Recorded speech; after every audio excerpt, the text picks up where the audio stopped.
wa ashabihi wa ikhwani. Hadirin dan hadirat yang dirahmati oleh Allah Subhanahu wa taala. Pada kesempatan kali ini kita akan bahas tentang 10 konsep terkait rizki. Hal ini karena rizki adalah perkara yang menjadi pusat perhatian hampir seluruh kita ya. Karena semua membayangkan jika seorang membeli rizki yang banyak, maka semua urusan akan dimudahkan, kebahagiaan akan dia raih, semua cita-cita bisa dia wujudkan. Maka orang-orang pada sibuk ya mencari rizki. Namun kita ketahui kenyataannya tidak semua orang mendapatkan rizki yang banyak. Ada yang dikasih banyak, ada yang dikasih sedikit. Dan dan sangat banyak orang-orang ketika mendapatkan rizki yang sedikit kemudian dia selalu bersedih hati, bahkan di antara mereka ada yang stres ya. Maka perlu bagi kita untuk memahami konsep-konsep rizki menurut syariat agar kita tidak salah paham tentang rizki dan agar kita bisa mencari rizki dengan cara yang baik serta kita bisa bersabar tatkala rizki disempitkan di dunia. Karena sebagian orang menyangka namanya rezeki cuma rezeki berupa rezeki materi, padahal di sana ada rezeki non materi. Bagaimana akan kita bahas nanti. Taib, ikhwan dan akhwat yang dirahmati Allah Subhanahu wa taala, konsep yang pertama bahwasanya Allah adalah Maha Pemberi rezeki. Rezeki semuanya dari siapa? Dari Allah Subhanahu wa taala. Dan Allah Subhanahu wa taala telah berfirman, "Innallaha huwar razzaqu Dzul quwwatil matin." Sungguhnya dialah Allah Subhanahu wa taala sang Maha Pemberi rizki dan Dzul Quwwah sang pemilik kekuatan. Dalam ayat ini, dalam surat Az-Zariyat ini Allah menggabungkan antara Maha Pemberi rizki dengan Dzul Quwwah sang pemilik kekuatan. Itu para ulama mengatakan di antara faedahnya digabungkan antara pemberi rizki dengan Dzul Quwwah sang pemilik kekuatan, maksudnya Allah Maha kuat ketika memberi rizki. Di antara bukti bahwasanya Allah Maha kuat dalam memberi rizki, yang pertama bahwasanya yang ditanggung rezekinya oleh Allah sangatlah banyak. Manusia saja miliaran. Hewan-hewan mungkin entah triliunan. Jangan lupa ada golongan jin juga yang ditanggung rezekinya oleh Allah Subhanahu wa taala. Oleh karenanya makhluk yang ditanggung rezekinya oleh Allah sangat banyak. Dan siapa yang mampu manusia yang bisa menampung rezeki sebanyak itu? Seorang misalnya dia menanggung rezeki 100 orang, maka dia mungkin sudah kewalahan. Ya. Bagaimana lagi Allah Maha Kaya, Maha Pemberi rezeki yang menanggung triliunan makhluk. Dan Allah kasih rezeki kepada mereka. Maka menunjukkan Allah Subhanahu wa taala Dzul Quwwah, Maha kuat dalam memberi rezeki. Ini pertama. Yang kedua, di antara yang menakjubkan bahwasanya Allah mampu memberi rezeki kepada mereka dalam satu waktu sekaligus, dalam waktu sekaligus. Dalam satu waktu miliaran manusia Allah kasih rezeki. Dalam satu waktu triliunan makhluk Allah kasih rezeki. Sekaligus. Manusia tidak akan mampu melakukan demikian. Kalau mereka memberi rezeki pasti mereka bertahap atau sebagian, kemudian tahap berikutnya. Adapun Allah Subhanahu wa taala ketika memberi rezeki langsung kepada triliunan makhluk sekaligus. Dan ini menunjukkan Allah Dzul Quwwah, Maha kuat dalam memberi rezeki. Perkara yang ketiga yang menunjukkan Allah Subhanahu wa taala kuat dalam memberi rezeki sehingga digabungkan Innallahu war-razzaqu Dzul Quwwah, dialah sang memberi rezeki, sang pemilik kekuatan. Karena Allah Subhanahu wa taala memberi rezeki ini sudah mungkin entah jutaan tahun, entah sudah sangat lama Allah sudah kasih rezeki tersebut dan tidak habis-habis menunjukkan dia kuat dalam memberi rezeki. Makanya Allah mengatakan, "Ara'aitum mundu ma khalaqas samawati wal ard, madza anfaqa mundu khalaqas samawati wal ard." Bagaimana menurut kalian sudah berapa banyak yang Allah infakkan kepada makhluk-makhluknya sejak Allah menciptakan langit dan bumi? Sudah berapa banyak kekayaan yang Allah berikan kepada makhluknya sejak saat itu. Dengan Allah Dzul Quwwah, Maha kuat dalam memberi rezeki. Maka kita harus yakin bahwasanya Dialah Allah Sang Maha Pemberi rizki, dan Allah Subhanahu wa taala sangat mudah memberi rizki dan tidak susah baginya untuk memberi rizki kepada makhluknya. Wala yauduhu hifdzuhuma. Tidak ada susah bagi Allah untuk mengurusi langit dan bumi dan apa yang di antara keduanya, isi langit dan isi bumi, semua tidak susah bagi Allah untuk mengurusnya. Jadi konsep yang pertama. Konsep yang kedua, ikhwan dan akhwat yang rahmatillah subhanahu wa ta'ala, bahwasanya aset Allah tanpa batas. Aset Allah tanpa batas. Hal ini kenapa? Karena untuk rizki Allah bisa ciptakan, tinggal kun fayakun. Berbeda dengan manusia yang sekaya-kayanya dia, rizkinya, asetnya pasti terbatas. Manusia sekaya apapun, asetnya pasti terbatas. Adapun Allah Subhanahu wa taala asetnya tanpa batas. Makanya dalam hadis Allah mengatakan, ya ibadi, law anna awwalakum wa akhirakum wa insakum wa jinnakum kanu fi sa'idin wahidin fasa'aluni fa'ataitu kulla wahidin minhum minkum mas'alatahu ma naqasa dzalika min mulki syai'a. Kata Allah Subhanahu wa taala, wahai hamba-hambaku, seandainya kalian berkumpul dari awal sampai akhir, jin dan manusia, sejak Nabi Adam alaihissalam sampai manusia terakhir nanti menjelang hari kiamat, entah berapa miliar, entah berapa triliun, dikumpulkan semuanya. Kemudian juga jin, entah jin yang pertama siapa sampai jin yang terakhir, semuanya berkumpul satu dataran, kemudian semuanya minta. Dikasih misalnya satu orang 5 jam minta, kira-kira minta apa? Ya, minta banyak sekali. Kita kalau dikasih kesempatan misalnya minta 5 menit pasti dikabulkan, udah minta macam-macam. Gimana lagi kalau seluruhnya minta tanpa batasan, minta apa saja. Kemudian aku kabulkan seluruh permohonan kalian, tidak mengurangi sedikit pun dari asetku. Ya. Kecuali seperti jarum yang dimasukkan di air kemudian diangkat, apa yang berkurang tidak ada. Kalau dimasukin jarum ke lautan, kemudian kita angkat, ada satu tetes tertinggal di jarum tersebut, kemudian jatuh kembali ke lautan. Ini menunjukkan mubalaghah bahwasanya tidak ada tersisa sedikit pun, tidak berkurang sedikit pun, karena Allah maha kaya. Aset Allah tanpa batas, karena Allah kalau ingin sesuatu tinggal bilang apa? Kun fayakun. Innama amruhu idza arada syai'an an yaqula lahu kun fayakun. Jika Allah berkehendak sesuatu, Allah hanya berkata jadi, maka jadilah. Oleh karenanya dalam hadis tadi yang kita sebutkan, Allah mengatakan yadullahi mal'a, sungguhnya tangan Allah penuh dengan kekayaan.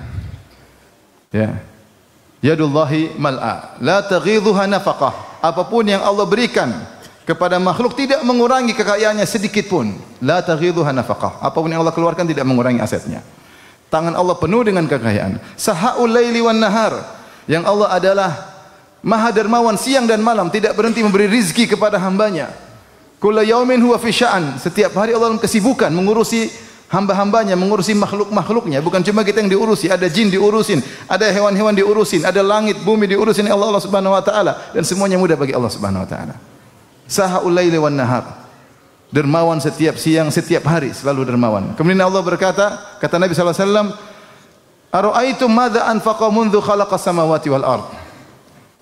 Ya. Bagaimana menurut kalian sudah berapa banyak yang Allah infakkan sejak Allah menciptakan langit dan bumi? Sungguhnya tidak mengurangi sedikit pun asetnya. Jadi Allah maha kaya. Makanya kalau kita mintalah kepada Allah, karena Allah tidak susah bagi Allah untuk mengabulkan permohonan kita. Tidak susah bagi Allah dan mudah bagi Allah, tinggal kun fayakun. Beda dengan manusia asetnya terbatas, sekaya apapun kalau kita minta, hari pertama mungkin dia kasih tambahan, minta 100.000 dia kasih 1 juta. Hari kedua dia kasih 100.000 sesuai permintaan. Hari ketiga dia kasih tapi bermuka masam. Hari keempat kau diusir dari rumah. Manusia seperti, meskipun asetnya banyak, dan manusia terusik ketika ada orang datang ingin mengorek-ngorek aset dia tidak mau. Itu sifat manusia. Ya. Makanya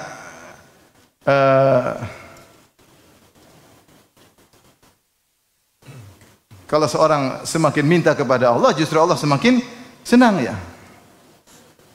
Dikatakan oleh seorang penyair, la tas'alanna bunai Adam hajatan was'alil ladzi abwabuhu la tughlaqu. Jangan sekali-sekali minta keperluan kepada anak Adam, tapi mintalah kepada Allah yang pintunya tidak tertutup. Allahu yaqdabu hina tarakta su'alahu wa bunayya Adam hina sa'altahu yaqdabu. Allah murka kalau kau tidak minta kepada Allah Subhanahu wa taala. Adapun anak Adam, kalau kau minta kepadanya dia marah. Ini konsep kedua, bahwasanya aset Allah tanpa batas. Kenapa? Mudah, kalau dia ingin sesuatu tinggal bilang apa, kun fayakun. Apa susahnya Allah menciptakan bumi berlipat berkali-kali lipatnya? Allah ciptakan surga nanti yang luar biasa. Taib. Berikutnya yang perlu kita pahami, jika aset Allah tanpa batas, kenapa kita tidak semua dijadikan kaya, ikhwan? Kenapa kita semua tidak jadi toke? Apa? Toke ya orang kaya sini? Hah? Ya, bos apa namanya? Toke, bukan toke. Toke ya, toke itu binatang ya, saya lupa. Kenapa kita tidak jadi kaya semua? Ya? Kenapa tidak semuanya naik mobil Alphard, naik mobil mewah-mewah? Kenapa? Kenapa ada yang naik mobil Alphard, ada yang jalan kaki, ada yang mobilnya belum lunas, ada yang motor butut, ada yang naik sepeda, sepedanya rusak di jalan. Kenapa beda-beda? Karena kalau Allah mau kasih kaya semua mudah, tapi Allah punya hikmah di balik ini semua. Makanya Allah sebutkan dalam Al-Quran, dua hikmah yang Allah isyaratkan, tentu lebih daripada ini. Di antara yang Allah isyaratkan dalam Al-Quran, Allah berfirman, "Walau basatallahu rizqa li ibadihi labaghaw fil ard." Walakin yunazzilu biqadari ma yasha. Seandainya Allah bentangkan rizki kepada hamba-hambanya, Allah kasih banyak-banyaknya, la baghaw fil ard, maka mereka melampaui batas. Manusia tidak kuat jika dikasih kaya. Allah berfirman, "Kalla innal insana la yatgha ar-ra'ahu istaghna." Sungguh manusia itu benar-benar akan melampaui batas tatkala dia merasa dirinya sudah kaya. Orang kalau udah kaya, sombong dan angkuh, kita tidak bisa mengontrol diri kita. Bayangkan kalau antum dulunya naik sepeda, sepedanya butut, ya, antum insya Allah tawadhu ya, terpaksa tawadhu ya. Tapi kalau antum naik mobil misalnya harganya 5 miliar, susah tawadhu, susah. Apalagi antum naik mobil sambil kacanya dibuka, waduh susah untuk apa? Tawadhu. Manusia berat, manusia tidak bisa mengontrol hatinya. Dia bilang saya kaya tapi saya tawadhu, susah. Maka dia mentang-mentang, maka dia melampaui batas. Itu sifat manusia. Allah mengatakan, kalau Allah bentangkan rezeki kepada mereka, la baghaw fil ard, maka mereka akan melampaui batas. Walakin yunazzilu biqadarin ma yasha. Tapi Allah turunkan dengan kadar yang Allah kehendaki. Kita serah Allah Subhanahu wa taala. Wa in min syai'in illa indana khazainuh wa ma nunazziluhu illa biqadarin ma'lum. Sungguhnya setiap perkara kami punya asetnya, apapun Allah punya. Mau emas, mau perak, mau harta, apapun Allah punya. Wa ma nunazziluhu illa biqadarin ma'lum. Namun kami tidak turunkan kecuali dengan kadar yang Allah kehendaki. Jadi di antara hikmah pertama, Allah tidak jadikan semua orang kaya karena kekayaan menjadikan orang bisa melampaui batas. Ini kenyataan yang terjadi. Ada orang miskin tiba-tiba kaya, sombong, angkuh, pamer. Disebut istilahnya OKB, orang kaya baru. Ada enggak di sini OKB? Orang kaya baru. Baru punya sedikit-sedikit sudah bikin status terus. Baru kaya ya. Orang biasanya kalau udah lama kaya tidak begitu. Ini baru udik-udik, baru pamer-pamer, norak, itu biasanya OKB. Orang kaya apa? Baru. Tidak bisa mengontrol dirinya. Hikmah yang kedua yang diantaranya Allah isyaratkan, bahwasanya dunia ini adalah dunia tempat ujian. Dan Allah Subhanahu wa taala menjalankan roda kehidupan dengan sistem yang ada, itu ada yang kaya dan yang miskin. Kalau semua kaya enggak akan jalan kehidupan di atas muka bumi ini. Kalau semuanya miskin juga tidak akan berjalan. Siapa yang memerintah, siapa diperintah. Makanya ada yang ditakdirkan sebagai si kaya dan ada yang ditakdirkan sebagai si miskin. Kata Allah Subhanahu wa taala, "Ahum yaqsimuna rahmata rabbik. Nahnu qasamna bainahum ma'isyatahum fil hayatid dunya wa rafa'na ba'dahum fawqa ba'dhin darajat liyattakhidha ba'dhum ba'dhan sukhriya." Kata Allah Subhanahu wa taala, kami yang mengatur di antara mereka kehidupan mereka, rezeki mereka, dan kami jadikan sebagian mereka lebih tinggi daripada sebagian yang lain dalam urusan rezeki. Buat apa? Liyattakhidha ba'dhum ba'dhan sukhriya, agar sebagian yang lain sebagian bisa menggunakan sebagian yang lain. Ada yang memerintah, ada yang diperintah. Masing-masing ada ujiannya. Ya. Ada yang kaya dengan ujiannya, yang miskin juga dengan ujiannya. Sehingga kalau orang bertanya, kenapa kita tidak semua kaya? Enggak, karena dunia ini ujian. Nanti kalau mau kaya semuanya di surga. semua kaya, Allah ciptakan pelayan-pelayan, Allah apapun diminta akan dikabulkan, itu di alam lain. Sementara di dunia ini Allah ciptakan untuk apa? Ibtila, untuk menguji kita. Untuk menguji kita. Makanya Nabi mengatakan, inna dunya hulwatun hadirah, sungguhnya dunia itu manis dan hijau. Wa inna Allah mustakhlifukum fiha fayanzura kaifa ta'malun. Dan Allah menjadikan kalian berkuasa di atas muka bumi untuk melihat bagaimana kalian beramal. Itu untuk diuji. Untuk diuji. Baik. Ini konsep yang keberapa? Yang kedua. Kita lanjut konsep yang ketiga. Ikhwan, bahwasanya rizki itu bukan cuma di dunia saja. Ya. Rizki itu ada di dunia, di alam barzah, dan di alam akhirat setelah hari kiamat. Siapa yang membatasi rizki cuma di dunia saja, dan dia kebetulan ditakdirkan rizkinya sedikit, maka dia akan merasa sempit. Tapi kalau dia tahu rizki itu ada di alam barzah, ada juga rizki. Di akhirat juga ada rizki, maka dia mencari rizki dari rizki dunia dia cari, rizki alam barzah dia cari, rizki akhirat dia cari. Dan seharusnya seorang lebih fokus rizki akhirat, karena rizki akhirat akan digunakan selama-lamanya.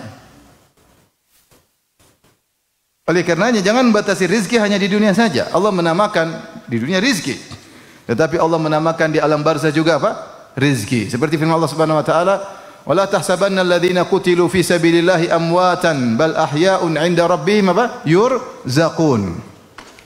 Jangan engkau menyangka bahwasanya orang-orang yang terbunuh di jalan Allah mati syahid, mereka telah mati.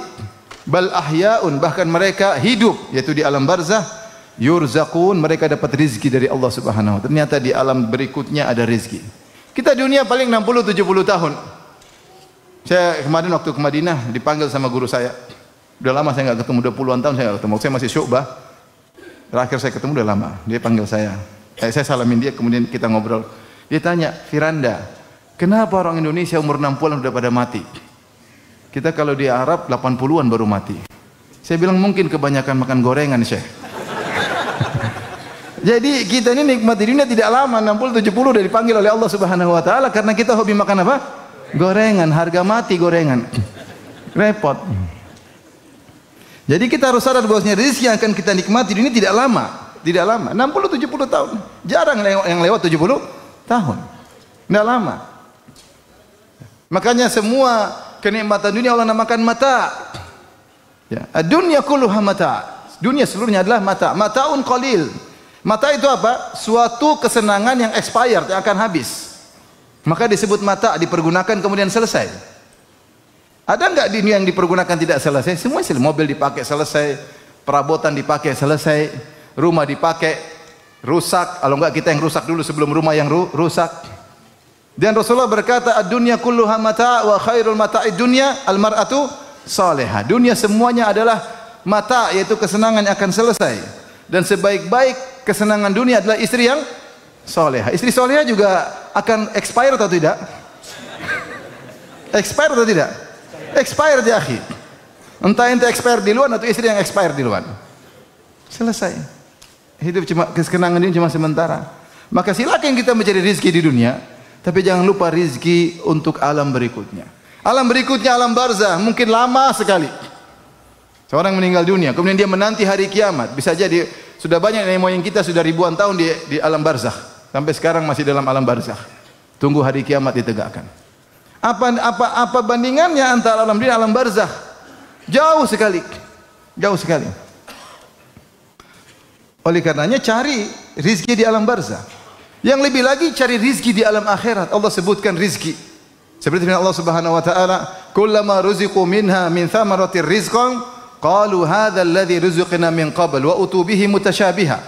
Dalam ayat ini Allah sebutkan rizki surga dengan rizki dunia. Setiap kali penghuni surga diberikan rizki oleh Allah Subhanahu wa taala berupa buah-buahan dan yang lainnya, mereka mengatakan hadzal ladzi ruziqna min qabl. Ini seperti rizki yang kami diberikan sebelumnya. Wa utubihi mutasyabiha, mereka diberikan yang mirip-mirip.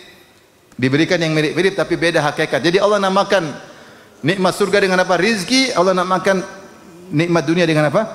Rizki. Taib. Oleh karenanya, ya, ketika istri-istri Nabi, ya, radhiyallahu taala anhunna, ya, mereka waktu itu minta tambahan dalam tanda kutip uang dapur, ya. Sebagian ulama mengatakan karena ketika itu Rasulullah SAW banyak berjihad sehingga para sahabat mendapatkan gonimah, lantas mereka berikan kepada rezeki-rezeki mereka. Istri-istri Nabi lihat, pingin juga dapat tambahan uang dapur. Maka waktu itu Rasulullah SAW marah, Rasulullah SAW meninggalkan mereka. Rasulullah tidak gabung sama mereka selama sebulan. Dia tinggal di Masyrubah, itu sebuah kamar kecil. Rasulullah tinggalkan dia. Sampai sahabat banyak yang menangis. Kenapa Rasulullah istrinya 9, rumahnya 9, tidur di kamar sendirian? Sedih atau tidak? Sedih. Ya, para sahabat cinta sama Nabi SAW. Rasulullah tidak datangi mereka selama sebulan. Kenapa? Karena mereka minta tambahan. Ya, mereka wanita bisa punya kesalahan. Dan dengan demikian Allah tegur mereka agar mereka menjadi lebih baik. Karena yang bisa hidup sama Nabi hanyalah orang-orang zuhud. Maka turunlah ayat dalam surat Al-Ahzab, ayatul takhyir, ayat pilihan. Yaitu mau hidup mewah-mewah tapi cerai, atau mau hidup dengan saya dengan zuhud. Allah turunkan, ya ayuhan nabi, qul li azwajika in kuntunna turidul hayatad dunya wa zinataha fata'alaina umatti'kunna wa usarrihkunna sarahan jamila. Wahai Nabi, katakanlah kepada istri-istrimu. 9 istrinya ditanya satu-satu. Kalau kalian ingin kehidupan dunia dan perhiasannya, fata'alaina, kemarilah. Umatti'kunna, aku akan berikan kepada kalian kesenangan, silakan. Rasulullah mau kasih harta bisa. Rasulullah kalau dapat ghanimah banyak sekali. Rasulullah mau kasih harta bisa. Tapi apa setelah itu? Wa usarrihkunna sarahan jamila. Setelah itu cerai baik-baik. Harta tapi cerai. Enggak bisa hidup sama Nabi dengan hidup mewah-mewah. Wa in kuntunna turidinallaha wa rasulahu wad-daral akhirah fa innallaha 'adda lil muhsinati minkunna ajran 'azima. Tapi kalau kalian ingin Allah dan Rasulnya dan hari akhirat, maka Allah akan siapkan ganjaran yang besar. Di mana? Di surga. Setelah itu beberapa ayat kemudian Allah berfirman, ya nisa'an nabi, may yaqnut minkunna lillahi wa rasulihi wa ta'mal salihan nu'tiha laha ajraha marratain wa atadna laha rizqan karima. Wahai istri-istri Nabi, siapa di antara kalian yang kunut, yaitu taat beribadah, sabar dalam beribadah lillahi, karena Allah dan Rasulnya, wa ta'mal salihan, dan beramal saleh, maka kami akan berikan ganjaran 2 kali lipat, wa a'tadna laha rizqan karima, maka kami akan berikan, siapkan baginya rizki yang mulia. Itu rizki dunia sedikit, nanti ada rizki yang mulia. Maka akhirnya seluruh istri-istri Nabi memilih hidup zuhud bersama Nabi SAW. Setelah itu Allah muliakan mereka. Allah melarang Nabi untuk menikah lagi dan untuk menggantikan mereka dengan wanita yang lain. Jadi ingat ikhwan, rizki itu ada, bukan cuma dunia saja. Karenanya bisa jadi ada seorang di dunia dapat rizki banyak, di akhirat tidak ada jatah, bisa jadi. Seperti orang kafir. Dan ada orang-orang di dunia rizkinya sedikit, tetapi di akhirat banyak sekali.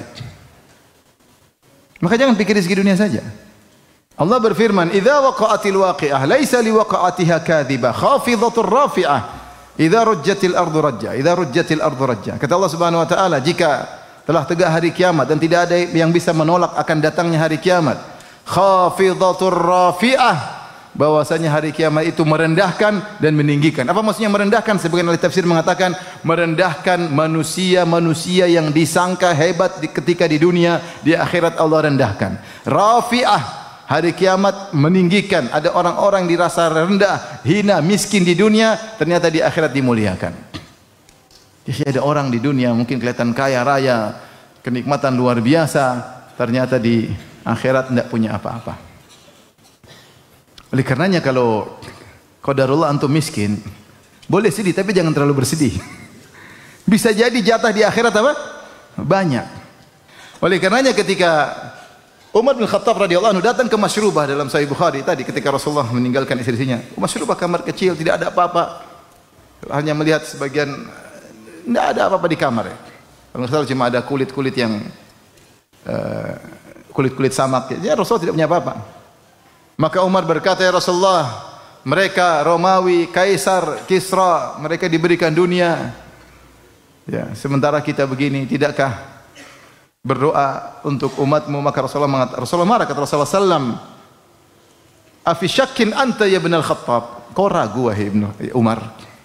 "Haula'i qaumun ujjilat lahum thayyibatuhum fil hayatid dunya." Mereka adalah kaum yang kesenangan dunia disegerakan, kesenangan mereka di akhirat disegerakan di dunia. Di akhirat mereka tidak dapat apa-apa. Allah berkata kepada mereka pada hari kiamat kala, "Adhabtum thayyibatikum fil hayatid dunya wastamta'tum biha." Kalian telah menghilangkan kesenangan akhirat kalian di dunia, sudah kalian ambil semuanya jatah. Oleh karena di antara fikih sebagian sahabat, ini fikihnya Umar dan fikihnya Abdurrahman bin Auf radhiyallahu anhuma, jika seorang terlalu bersenang-senang di dunia, maka jatahnya di akhirat dikurangi. Dalam riwayat ketika Umar bertemu dengan Jabir bin Abdullah dan dia membawa laham, yaitu daging, maka Umar tegur, "Afa kullama ishtahita syai'an ishtaraitahu?" Apa setiap kau ingin sesuatu kau beli? Tidakkah kau mendengar firman Allah Subhanahu wa taala, "Adhabtum thayyibatikum"? Tidakkah kau lihat firman Allah Subhanahu wa taala, kalian telah menghilangkan, menyirnakan jatah kalian di dunia, di akhirat di dunia. Kalian telah menyegerakan jatah kalian akhirat untuk bersenang-senang di dunia. Sehingga sebagian sahabat memandang terlalu bersenang-senang di dunia mengurangi jatah di mana? Di akhirat. Dan ini juga pendapat Abdurrahman bin Auf. Abdurrahman bin Auf radhiyallahu anhu ketika dia berpuasa, kemudian dia ingin berbuka, dihidangkan makanan. Tiba-tiba dia ingat Mus'ab, dia mengatakan, Mus'ab bin Umair meninggal dunia dalam kondisi mati syahid. Kami tutup kepalanya dengan tidak ada yang dia tinggalkan kecuali selembar burdah, selembar kain. Hartanya tidak ada sama sekali kecuali selembar kain. Itu pun kalau buat nutup kepalanya, kakinya kelihatan. Kalau untuk kedua kakinya, kepalanya kelihatan. Untuk kain kafan aja enggak cukup hartanya. Kata Abdurrahman bin Auf, "Huwa khairun minni." Dia lebih baik daripada aku, kata Abdurrahman bin Auf. Itu dengan penuh tawadhu. Kemudian kata beliau, "Tsumma futiha lana," ya, atau busita lana minad dunya ma busit. Kemudian dibukakan bagi kami dunia sebagaimana telah dibukakan. Wa inna nakhafu, dan sungguhnya aku khawatir ini adalah kenikmatan surga yang disegerakan. Maksud saya ikhwan, seorang ya ketika jadi orang miskin bertakwa, jadi orang kaya bertakwa, tetapi rizki itu ada 3, bukan rizki dunia saja. Ada rizki di alam barzah, ada rizki di akhirat. Kalau kita tidak bisa menyaingi orang rizki di dunia, saingi dia untuk rizki di akhirat. Bisa jadi orang yang Anda lihat sekarang depan Anda adalah seorang yang miskin, bisa jadi di akhirat dia kaya raya. Bisa jadi Anda lihat seorang kaya raya di dunia, di akhirat dia enggak punya apa-apa. Saya sering sampaikan contoh, saya punya pembantu. Dulu saya punya pembantu. Dia setiap gajinya 100% dia kasih ibunya. Setiap gajian dia kirim ke ibunya. Itu harta dia 100% dia berikan kepada ibunya. Ini orang seperti ini, kira-kira rezekinya banyak enggak di akhirat? Akan ganjaran yang banyak, dia berbakti. Kita mungkin meremehkan, tapi ternyata dia luar biasa. Oleh karenanya ketika kita tahu rezeki bukan cuma di dunia saja, kita jangan mikir rezeki dunia. Rezeki dunia cuma mata, sebentar lagi habis. Makanya Allah berfirman, "Wala tamuddanna 'ainaika ila ma matta'na bihi azwajan minhum zahratal hayatid dunya linaftinahum fihi wa rizqu rabbika khairu wa abqa." Janganlah kau panjangkan kedua matamu wahai Rasulullah kepada sekelompok orang yang kami berikan kesenangan dunia. Ya, zahratal hayatid dunya, kesenangan dunia seperti zahra, seperti bunga yang cepat layu, hilang cepat. Zahra apa? Bunga, indah, merah, jingga, kuning, ungu, tapi cepat layu. Buat apa? Linaftinahum fi, kami menguji mereka dengan dunia tersebut. Kemudian kata Allah, wa rizqu rabbika khairu wa abqa, dan rizki Rabbmu yaitu di surga lebih baik dan lebih apa? Kekal. Jadi jangan pikir rizki cuma di sini saja. Seorang bertakwa, salat, ibadah, mencari rizki di alam barzah dan rizki di akhirat. Sekarang yang keberapa?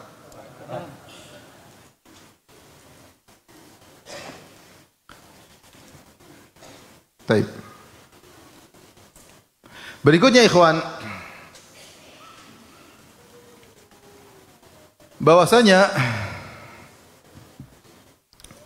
Rizki tidak terbatas pada materi saja. Ini perlu kita perhatikan. Rizki tidak terbatas pada materi saja.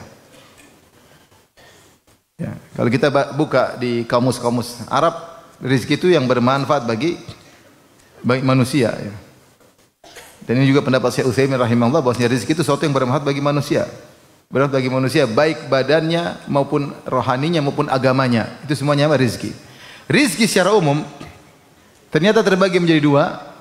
Materi dan non materi. Materi dan non materi. Contoh rizki materi seperti apa? Seperti rumah. Ya. Dapat rumah besar sebab kebahagiaan, bagus punya rumah besar. Ya, punya kendaraan. Ya. Ada makanan, minuman. Ya. Non materi seperti apa? Kesehatan. Sehat. Ya. Non materi. Kenyamanan, keamanan. Saya kemarin ketemu kawan dari Palestina, ya, dari kota Al-Khalil di Palestina. Ya. Dia bilang dia sekitar berapa bulan di Indonesia. Dia bilang subhanallah, di sini orang tidak sadar bahwasanya mereka dalam kenikmatan yang luar biasa. Itu kenikmatan apa? Keamanan. Namun nikmat tersebut nikmat yang abstrak, yang non materi. Belum lagi kalau kita bicara non materi terkait agama. Kita ngaji, kita sholat, baca Quran, nikmat ya akhi, nikmat luar biasa. Ya. Rumah tangga, ya. Banyak hal nikmat-nikmat non materi yang dirasakan. Apalagi seorang beriman kepada Allah, Allah akan berikan kebahagiaan. Makanya kata Ibnu Taimiyah rahimahullah taala, inna fid dunya jannatan man lam yadkhulha lam yadkhul jannatal akhirah. Di dunia ini ada surga. Itu kebahagiaan. Siapa yang tidak bisa masuk dalam surga dunia, dia tidak bisa meraih surga akhirat. Maksudnya apa? Kata Ibnu Taimiyah, orang beriman pasti bahagia. Apapun kondisinya dia pasti apa? Bahagia. Kalau dia tidak bisa bahagia di dunia, berarti di akhirat juga tidak bahagia. Ibnu Taimiyah mengucapkan begitu bukan dia orang kaya, bukan dia orang senang-senang. Dia di penjara berulang-ulang. Tapi dia merasakan kebahagiaan. Sebagaimana perkataan para sebagian salaf.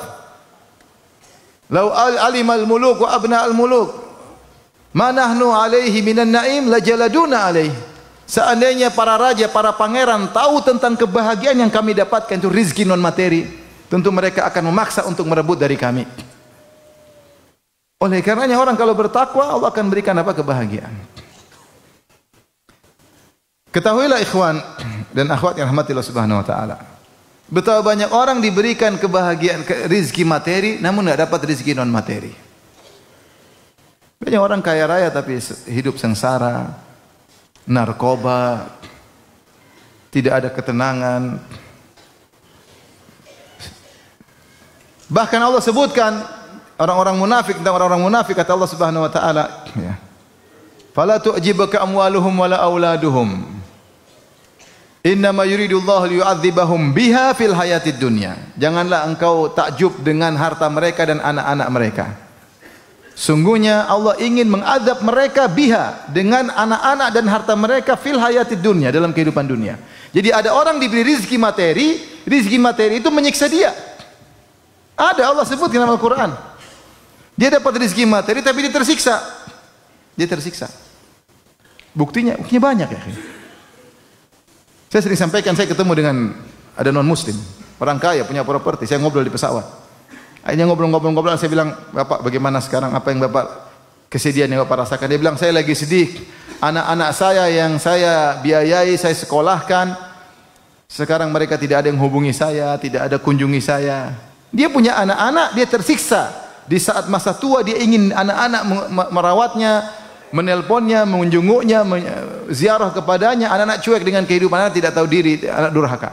Dia sengsara dengan anak-anaknya. Antum kalau lihat di Eropa tentu tidak semua, tapi banyak. Kita lihat sendiri di Eropa, orang-orang non Muslim sudah tua jalan sendiri dengan anjing. Tapi kalau lihat orang Muslim, subhanallah, orang tua didorong sama anaknya, cucunya rebut-rebutan. Anak durhaka, banyak yang durhaka. Sengsara, terazab dengan anak-anaknya. Apakah ada orang terazab dengan banyaknya harta? Banyak harta. Ya akhi, antum coba, masih kita mau jujur ya, kalau kita mau jujur berpikir. Kalau kita miskin, insya Allah jam 9 sudah tidur ya. Makanya makan apa? Makan sate Padang tidur selesai. Pagi-pagi makan lontong, udah selesai. Tapi orang punya perusahaan, masya Allah, dia mikir sana, mikir sini, banyak yang dia pikirkan. Perusahaannya, kalau ada inflasi dia mikir, kalau dolar turun dia mikir, pusing. Kalau mau lebaran bayar THR dia mikir, yang miskin-miskin terima THR senang, dia mikir bayar THR. Belum persaingan bisnis, kalau perusahaan baru yang mirip dengan dia, wah ini kompetitor, pusing. Kalau didatangi orang pajak tambah pusing lagi. Nggak gampang. Banyak yang dia mau urusin. Saya pernah ketemu dengan seorang pejabat, dia sudah mempensiunkan diri. Dia bilang, Ustadz, antum enak jam 8 ya sebelum tidur. Kadang kami jam 2 baru mulai rapat, jam 2 malam. Kadang kami jam 2, itu bukan kadang, sering. Jam 2 malam kami mulai susun strategi politik dan yang lainnya. Ya, jadi bisa jadi rizki materi yang didapatkan jika tidak digunakan sesuai dengan syar'i justru mendatangkan kesengsaraan. Innama yuridullahu liyu'adzibahum biha fil hayatid dunya. Allah ingin menyiksa mereka. Bayangkan koruptor, dia punya uang banyak.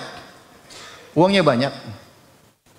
Terus dia simpan, dia bingung simpan di mana? Simpan di mana? Takut ketahuan. Akhirnya simpan di bawah tempat tidur. Sedikit-sedikit dia periksa, masih ada enggak? Jangan-jangan diambil sama tuyul. Babi ngepet. Periksa, takut. Dia mau belanja, takut. Uang banyak, mau beli mobil mewah, takut ketahuan orang pajak. Jadi gemes kan, mau beli, aduh nanti ketahuan. Gelisah atau tidak? Kalau antum nggak bisa beli kan nggak gelisah, aman. Nggak bisa beli, nggak bisa beli. Kepingin pun nggak karena duit nggak ada, tahu diri. Dia duit banyak mau beli takut, beli banyak takut diperiksa, takut. Oleh karenanya tidak mesti orang kaya lebih bahagia daripada antum, tidak mesti. Ini benar, ini bukan main-main. Tidak mesti mereka lebih bahagia daripada antum. Antum masya Allah ngaji ada waktu. Sebab orang kaya nggak bisa ngaji. Gimana mau ngaji? Ngitung duit belum selesai. Tanda tangan belum, cek belum selesai. Gimana mau ngaji? Gimana ada ketenangan? Orang banyak sebagian mereka tidak bisa tidur. Kapan tidur? Kalau Jumatan tidur dengan ceramah tidur. Jadi mas saya jangan terlalu hasad sama orang kaya. Jangan, rezeki masing-masing Allah tahu. Yang penting kita nikmati, kita bersyukur. Tidak mesti orang kaya lebih baik dari antum. Sebagai contoh, kata Ibnu Qayyim rahimahullah, Allah mentakdirkan dunia ini akan dirasakan kelezatan jika telah melalui kesusahan. Kapan kita merasakan makan itu enak? Ketika kita lapar. Kalau enggak lapar enak enggak? Enggak enak. Kapan kita merasakan minum itu lezat? Ketika kita dahaga. Setelah dahaga payah baru minum lezat. Kapan kita merasakan tidur itu nyaman? Kalau kita lelah. Kalau kita nggak lelah nggak bisa tidur, enak. Taruhlah antum orang kaya, selalu nikmat, kemana-mana naik bisnis kelas, bahkan punya jet pribadi. Antum gitu-gitu aja monoton. Tapi orang miskin, tiba-tiba naik bisnis kelas, wah kayak di surga. Kalau dia sudah biasa, nggak biasa-biasa aja. Buktinya orang kalau pendaki gunung, kapan dia merasakan bahagia? Ketika naik gunungnya susah, itu tidak? Dia ada kebahagiaan. Kalau gunungnya cuma 1 meter, ngapain dia naik? Dia mau gunungnya 3 kilo, 4 kilo, dia naik supaya dia, wah, itu sudah konsep kehidupan dunia. Kalau sudah bersusah-susah, baru kemudian merasakan apa? Kelezatan. Maka bukan berarti orang yang nyaman kemudian dilayani, kemudian semua, belum tentu dia bahagia, belum tentu dia stuck. Beda orang yang variatif, kadang susah, kemudian senang, kadang susah, senang. Dia dapat kebahagiaan yang tidak dirasakan oleh mereka.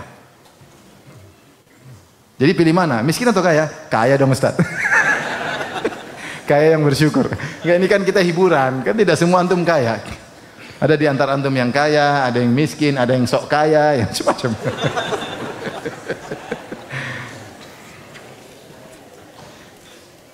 Baik. Maka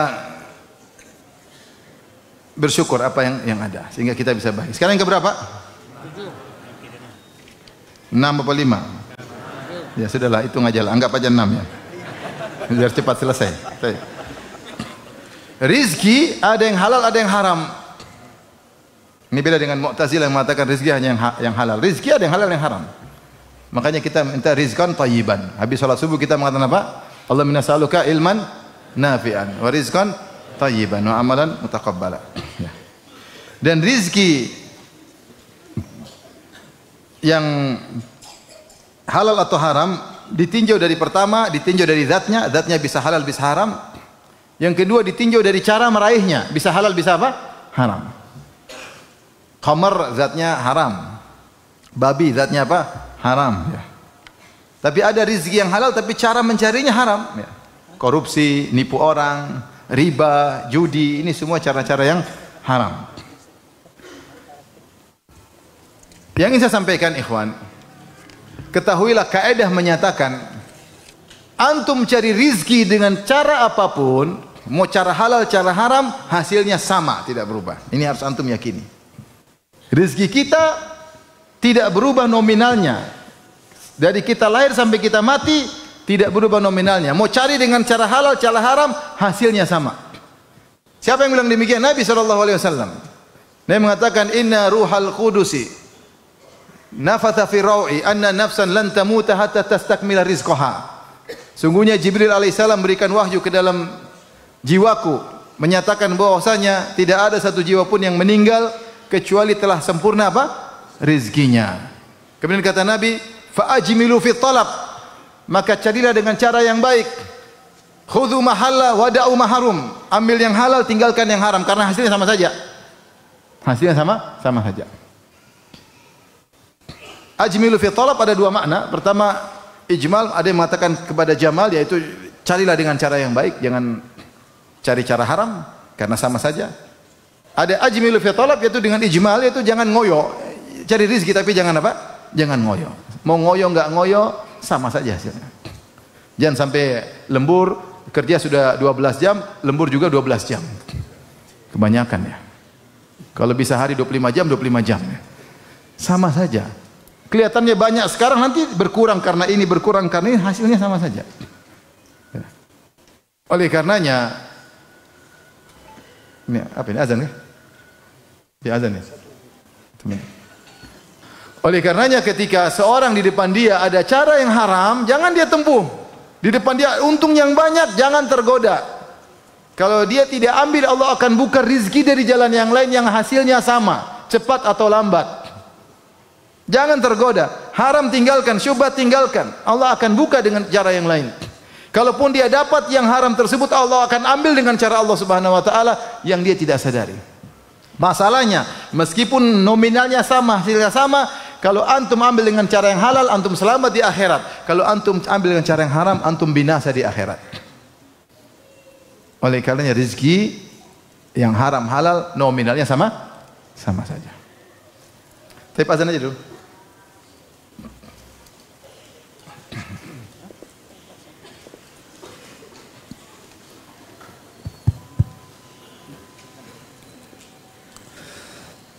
Allahu Akbar,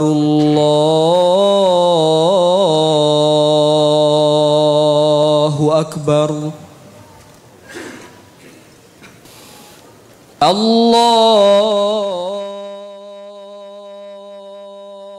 Akbar, Allahu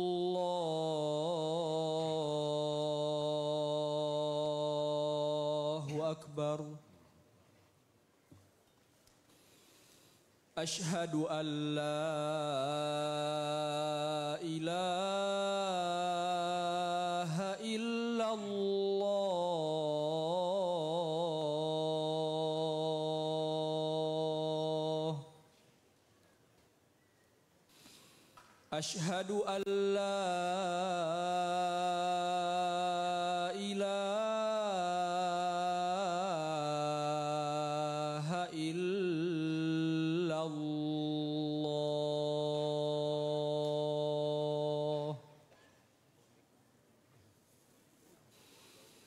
Ashhadu anna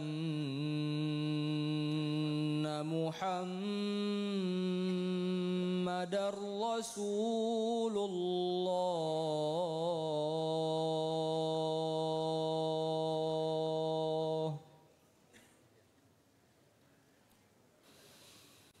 Ashhadu anna Muhammadar Rasulullah.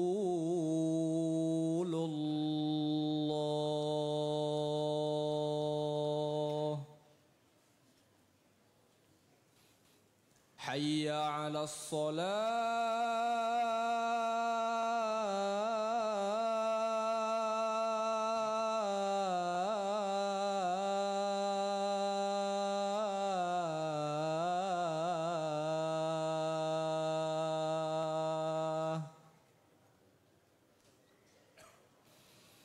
Hayya 'alas shalah.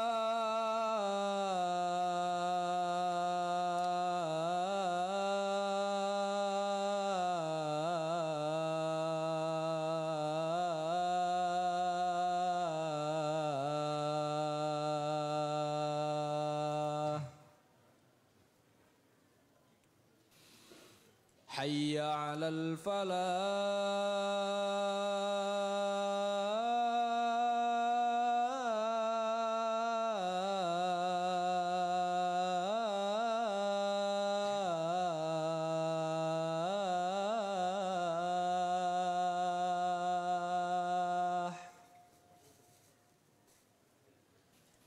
Hayya 'alal falah.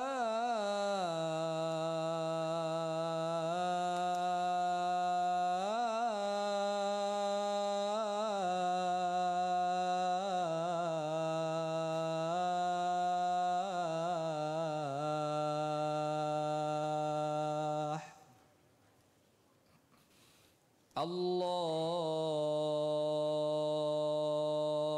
akbar, Allahu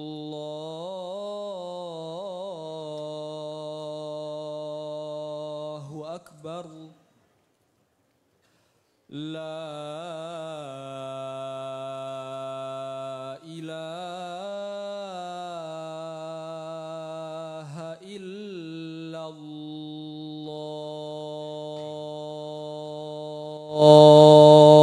La ilaha illallah.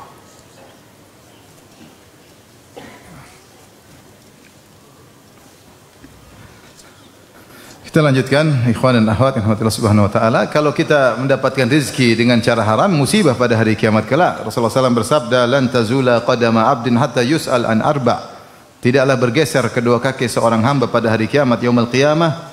Itu bergeser menuju surga atau neraka, sampai dia ditanya dengan tentang 4 perkara. Di antaranya an malihi, tentang hartanya. Min aina iktasabahu wa fima anfaqah. Dari mana dia dapatkan dan ke mana dia habiskan.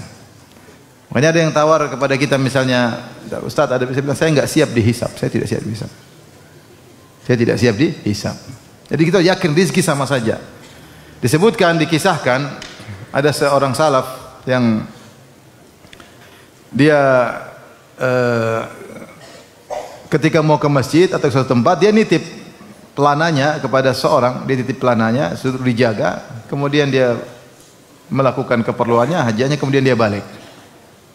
Ketika dia balik, ternyata pelana tersebut hilang.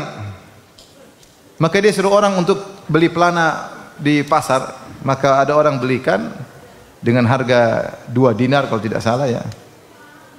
Nanti dengan harga tertentu, kemudian dibawalah pelana tersebut kepada orang salaf ini. Kemudian mengatakan, subhanallah, ini pelana saya yang hilang. Ya. Saya tadi bermaksud, kalau selesai ini saya mau kasih hadiah kepada orang ini 2 dinar.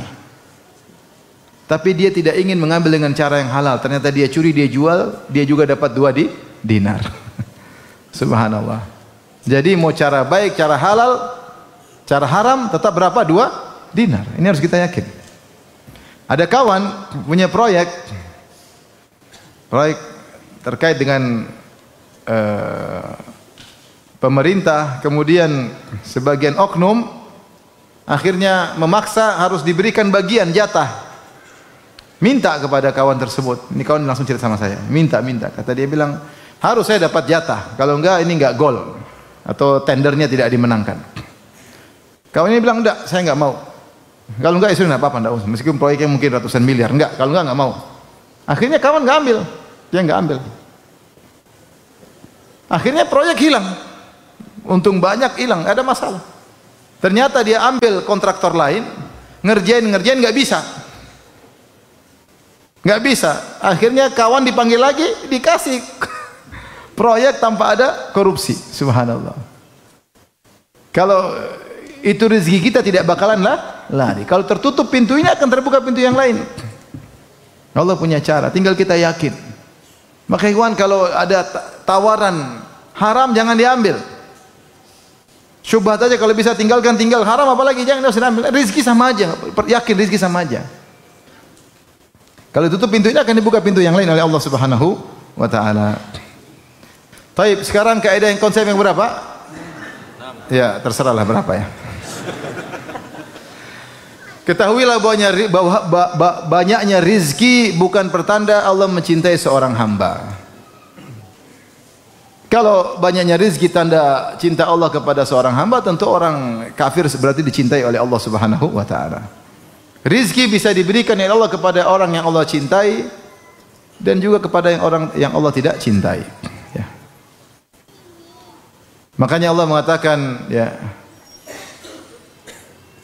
فَأَمَّا الْإِنسَانُ إِذَا مَا ابْتَلَاهُ رَبُّهُ فَأَكْرَمَهُ وَنَعَمَهُ فَيَقُولُ رَبِّي أَكْرَمَنِ وَأَمَّا إِذَا مَا ابْتَلَاهُ فَقَدَرَ عَلَيْهِ رِزْقَهُ فَيَقُولُ رَبِّي أَهَانَنِ كَلَّا.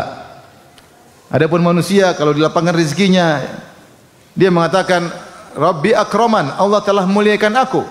Adapun jika dia diuji, disempitkan rezekinya, dia mengatakan Rabbi ahanan, Allah telah hinakan aku. Kata Allah, kalla, tidak demikian. Demikian. Rizki bukan menunjukkan cinta Allah kepada seorang. Bisa jadi orang dicintai, sangat cintai Allah, tapi dia miskin. Contoh siapa? Contoh sederhana, misalnya Uwais Al-Qarani, miskin. Padahal Rasulullah mengatakan khairut tabi'in Uwais Al-Qarani. Miskin. Sampai dia dituduh di kaumnya mencuri. Subhanallah. Uwais Al-Qarani. Tetapi kalau orang diberi rizki, ternyata rizkinya dia gunakan untuk dekat kepada Allah, itu tanda Allah cinta sama dia. Buktinya dia semakin dekat kepada Allah Subhanahu wa taala. Tapi banyak orang dikasih rizki, dia semakin jauh dari Allah Subhanahu wa taala. Tapi yang berikutnya, jadi maksudnya kalau antum miskin jangan terlalu sedih. Ya, sedih bolehlah, tapi jangan terlalu. Bukan berarti Allah benci sama antum, tidak. Bukan ukuran. Betapa banyak orang soleh yang miskin banyak sekali. Para ulama banyak sekali. Para anbiya banyak miskin. Isa alaihissalam miskin. Isa alaihissalam miskin. Zakaria miskin. Banyak. Ya. Banyak sahabat yang miskin. Banyak ulama yang miskin. Jadi kalau pas Allah mentakdirkan kita rezeki sedikit, Allah lebih tahu apa yang maslahat bagi kita.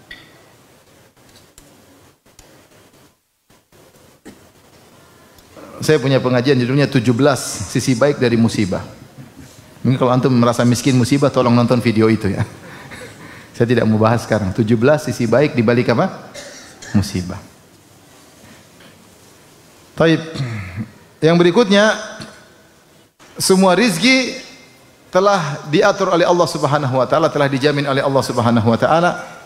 Jangankan manusia, bahkan hewan juga telah diatur rizkinya. Allah Subhanahu wa taala berfirman, ya. Wa ma min dabbatin fil ardi illa 'alallahi rizquha wa ya'lamu mustaqarraha wa mustaudaha. Kata Allah Subhanahu wa taala, tidak ada hewan melata di atas muka bumi kecuali Allah yang menanggung rizkinya. Wa ya'lamu mustaqarraha wa mustaudaha. Ada khilaf di Al-Qur'an makna mustaqar mustauda. Ada yang mengatakan mustaqarraha maksudnya di mana kandangnya, di mana tempat tinggalnya. Ya, mustaqarraha di mana tempat dia berjalan, mustaudaah adalah tempat di mana kandangnya. Jadi maknanya di antara makna yaitu Allah tahu di mana kandangnya dan kemana dia cari rizki. Jalannya kemana? Misalnya burung terbang kemana Allah tahu. Setiap burung Allah tahu dia mau terbang kemana.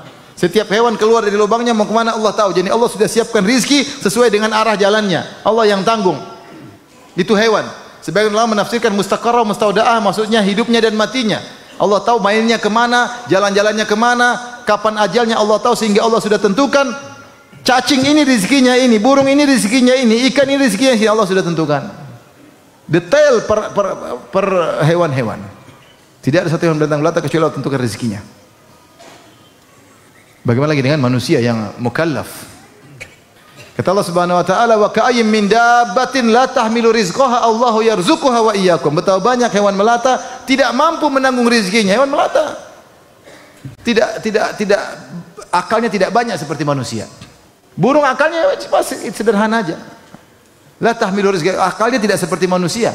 Manusia bisa nipu, bisa ngibul, bisa bohong, manusia canggih kalau cari rezeki dengan berbagai macam cara. Yang riba bisa jadi syar'i, luar biasa manusia. Canggih pokoknya. Hewan bisa apa? Tapi rezekinya sudah ditanggung. Rezekinya sudah ditanggung. Nah, kalau rezeki sudah ditanggung apalagi manusia, maka jangan seorang khawatir berlebihan ya. Rezeki sudah ditanggung. Hewan saja sudah diatur apalagi manusia. Bagaimana kita suudzon sama Allah sementara kita masih dalam janin, Allah kasih rizki sama kita. Kita kecil belum bisa cari rizki, Allah sudah kasih rizki lewat kedua orang tua kita. Setelah kita dewasa sudah punya kemampuan, sudah pandai berfikir, sudah lebih matang, kemudian takut tidak dapat rizki, ini suudzon kepada Allah Subhanahu wa taala. Maka yakin rizki sudah ditentukan. Sebagaimana seorang yakin ajalnya sudah ditentukan. Banyak orang kalau ajal tenang, kalau ajal enggak. Tapi kalau rizki dia enggak percaya. Padahal perkara rizki dan ajal sama saja. Malaikat ketika mencatat bikatbi rizkihi wa ajalihi, rizkinya ajalnya dicatat, maka sudah ditentukan. Baik, berikutnya, meskipun sudah ditentukan, akan tapi Allah Subhanahu wa taala suruh mencari rizki dan berusaha. Karena semua yang ditakdirkan, yang dicatat di Lauhil Mahfuz bukan cuma hasilnya, tapi tercatat akibat dan juga sebabnya.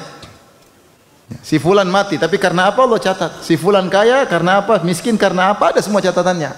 Maka kita menempuh sebab untuk menuju akibat tersebut, meskipun semuanya sudah dicatat. Ya. Meskipun semuanya sudah dicatat, tapi kita harus menempuh sebab karena yang dicatat di Lauhil Mahfuz sebab dan apa? Akibat. Sebagaimana kita yakin bahwasanya kenyang dan lapar sudah ditakdirkan, tapi kita tahu kalau mau kenyangnya makan. Sebagaimana kita yakin bahwasanya punya anak atau tidak sudah ditakdirkan, tapi kalau kita mempunyai anak, kita nikah supaya punya anak. Oleh karenanya masalah rizki Allah juga suruh cari dalam banyak ayat. Seperti dalam firman Allah Subhanahu wa taala, "Huwallazi ja'ala lakumul arda dhalulan famshu fi manakibiha wa kulu min rizqihi." Dialah Allah yang telah menundukkan bumi bagi kalian. Yaitu Allah menundukkan bumi agar mudah dipijak, agar mudah untuk dilewati. Famshu fi manakibiha, berjalanan menuju manakib. Sebagian ahli tafsir mengatakan manakib seperti ini, maksudnya tempat-tempat yang tinggi. Kalau kau harus cari rezeki ke tempat yang tinggi, tempuhlah tempat tersebut. Jalan. Jangan malas-malasan. Kalau memang harus dilewat tempat tinggi, pergi ke sana. Famshu fi manakibiha. Itu Allah suruh berusaha. Allah suruh berusaha. Tetapi di akhir ayat kata Allah, wa kulu min rizqihi wa ilaihi nusyur. Makanlah rezeki Allah, ingat kalian akan dikembalikan kepada Allah Subhanahu wa taala. Contoh lagi firman Allah Subhanahu wa taala, "Fa idza qudiyatis salatu fantashiru fil ardi wabtaghu min fadlillah." Kalau selesai salat Jumat bertebarlah, carilah rezekilah, carilah karunia Allah. Tapi kata Allah, "Wadzkurullaha katsiran." Jangan lupa banyak ingat Allah. Ini maksud cari rezeki tapi jangan lupa ingat Allah. Cari rezeki tapi jangan lupa kepada Sang Pemberi rezeki. Ini cari rezeki tapi lupa kepada Sang Pemberi apa? Rezeki. Bahkan Allah Subhanahu wa taala menyuruh kita berusaha. Wa huwallazi sakhkharal bahra wa sarlakum huwallazi sakhkharal bahra litakulu minhu lahman tariyya wa tastakhriju minhu hilyatan talbasunaha. Dialah Allah yang telah menundukkan lautan bagi kalian agar kalian bisa makan daging segar. Mancing, Allah suruh mancing. Bukan cuma mancing aja, wa tastakhriju minhu hilyatan talbasunaha, untuk kalian ambil mutiara, berarti kan perlu menyelam usaha. Berarti Allah suruh usaha. Jadi rizki diraih dengan apa? Usaha. Berusaha.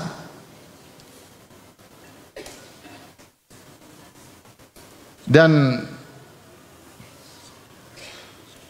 usaha tersebut tentu harus benar. Tapi yang terakhir, bahwasanya untuk mencari rezeki, pertama dengan sebab duniawi, yang kedua dengan sebab ukhrawi.